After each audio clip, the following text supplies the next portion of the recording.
Bonjour tout le monde, j'espère que vous allez bien. Dans cette vidéo, on va apprendre comment appliquer une étude statique ainsi une étude de conception.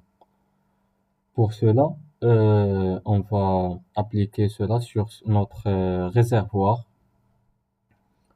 Avant tout ça, on va d'abord définir une variable globale d'épaisseur afin qu'on puisse varier l'épaisseur lors de l'étude de conception.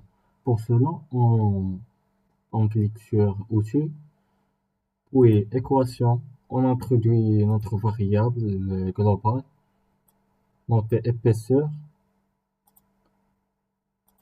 la valeur c'est la valeur sera 15 millimètres. Oui, ok. Équation compatible. Oui.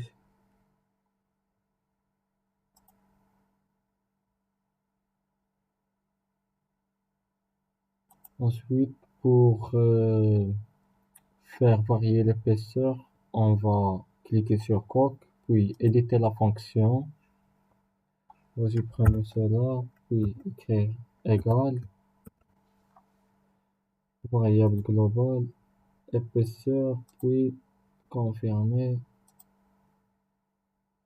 appliquer. Comme vous voyez, l'épaisseur a changé de 4 millimètres à 15 millimètres.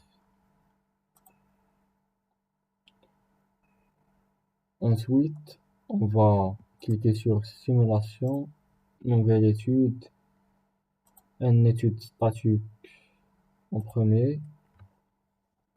D'abord, on va définir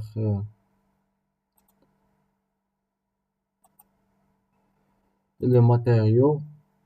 Pour cela, on va utiliser un acier non allié.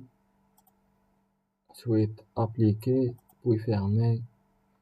On va fixer la base de notre réservoir. On clique sur déplacement imposé, géométrie fixe. Pour fixer la base, clique sur la base, puis on valide. Ensuite, on va appliquer un chargement de pression interne aux parois de la réservoir en cliquant sur pression, puis on va sélectionner les parois internes.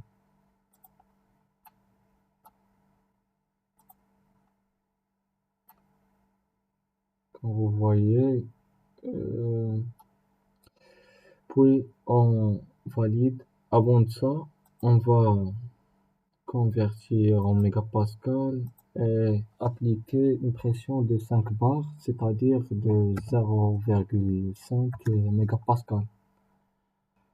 Ensuite, on valide.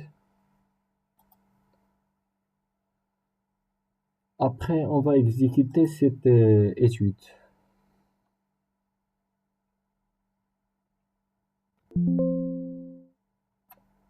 Comme vous voyez ici, on a l'expression euh, de la valeur de contrainte von Mises avec une expression scientifique. On va le transformer en une expression simple. On va cliquer sur contrainte 1, modifier la définition. Ensuite, on va changer ceci en mégapascal, puis définition, puis on clique sur option graphique, et écriture scientifique, flottant.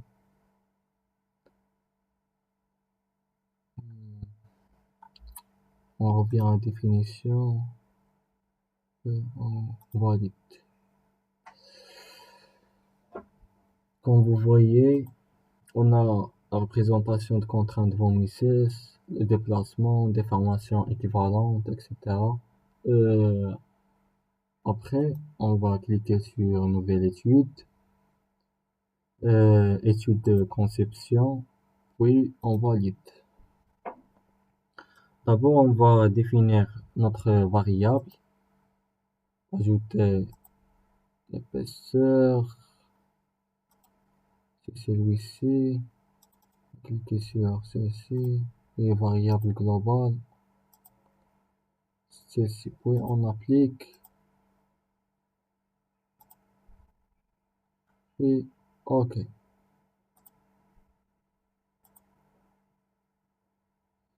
Déjà, on va d'abord débuter par 1 mm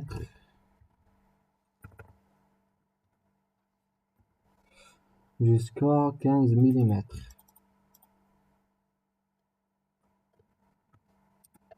15 mm avec un pas de 1 mm. Puis on va ajouter un capteur et pour capter les données de simulation, plus précisément c'est la contrainte de Vomises, puis on valide. Cette contrainte doit être inférieure à la limite élastique, mais on va changer,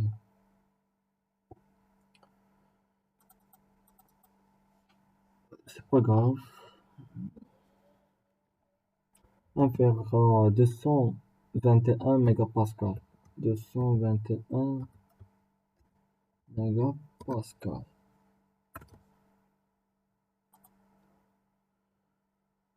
Ensuite, on va ajouter un capteur de masse et puis on valide. Et l'objectif c'est réduire la masse.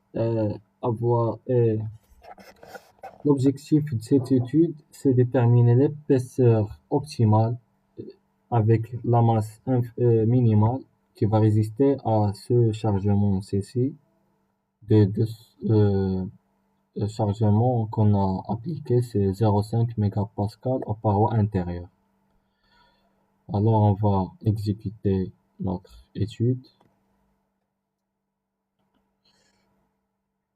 En introduisant ces trois paramètres, on a obtenu 17 scénarios et le programme va choisir les, les paramètres optimaux pour résister à ce chargement de pression.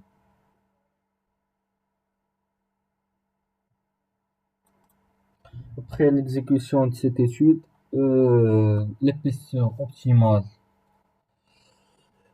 pour résister à ce chargement, c'est 3 mm avec une masse de 46,23 kg et avec une contrainte de 2,51 10 à la puissance 4 PSI.